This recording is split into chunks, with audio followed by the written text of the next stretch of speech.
And then what I like to do is get a carabiner in there, because then you can like pull it down and it doesn't burn your finger, you know. And then you can see how I do that. I pull it down and I keep the knot in one spot. Gotcha. I mean, and then you're gonna want to find, well, okay, so that's interesting. Maybe it naturally just kind of wants to go in that crack, you know. Maybe our direction's over here, so I'm gonna want to kind of line it up. So I want to pull it in the direction, but then when I pull it to tie the knot, I'm gonna want to pull it again up here. Okay. You know what I mean? So I'm putting pressure on it with my right hand, Yeah. and then as I go up, I'm also going to be pulling pressure. So once I tie it off, and I like to put a carabiner in there just to keep track of all the ends, so it's a little bit easier for me to tie.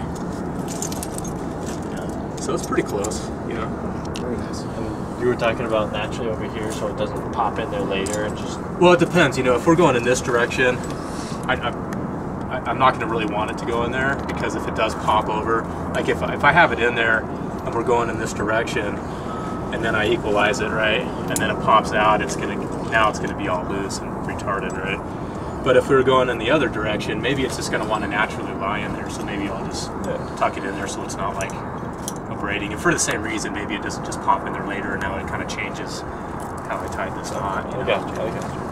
Yeah. Something like that. So that's pretty standard 3-piece anchor with a cordelet. So let's say, what if I want to set up the same kind of anchor with this piece of webbing right here? So we want to try that one. Is that a longer webbing than the last one, or is it the same length?